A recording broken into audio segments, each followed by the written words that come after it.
Shoutout mga katatay. So ano bang kinakapi nyo? Ako, itong kinakapi ko. Itong rice coffee, herbal coffee siya.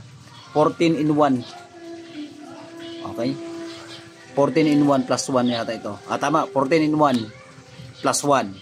So, wag na kayo magkape ng iba pa. Ito na lang. So, subukan natin kung gaano lasa.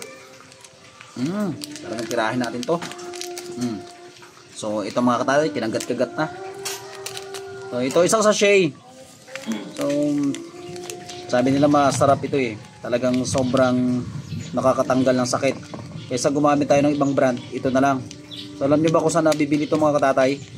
Nagkakaubusan na ito sa South Star Drug. Legit ang distributor nito.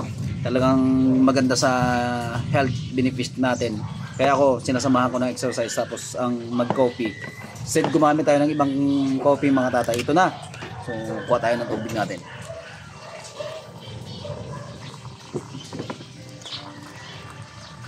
Yan. So, ganito lang mga katatay, oh. Yan yung lasa. So, 14 in 1 plus 1. So, ang dami siyang dalang mga herbal na nakapalaman dito sa kape na to.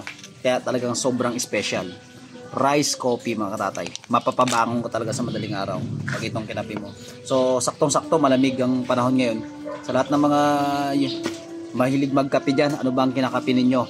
So, comment nyo lang sa video natin kung anong kinakapi nyo. Ako, itong rekomenda ko. Talaga sobra, ganda, solid sa katawan to mga katatay. So, abangan nyo pa ang mga more vlogs natin kasama nitong rice coffee.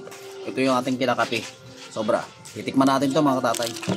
So, talaga hindi na kailangan ng kutsara dito mga katatay. Alam nyo kung anong pinanghalo ko. Ito na. Yan.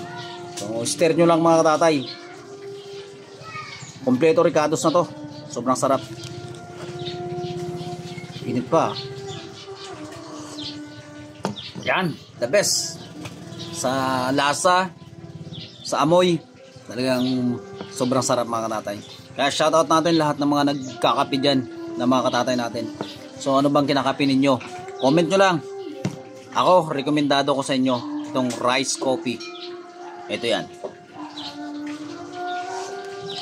Lalo sa mga bundok-bundok mga katatay, at sa mga bukid, ang sarap mag-coffee diba doon.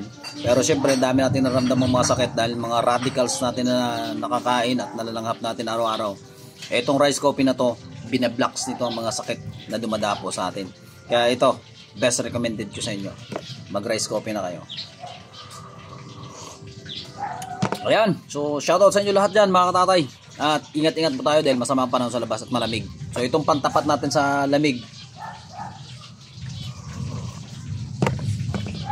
hanggang dyan lang muna mga katatay.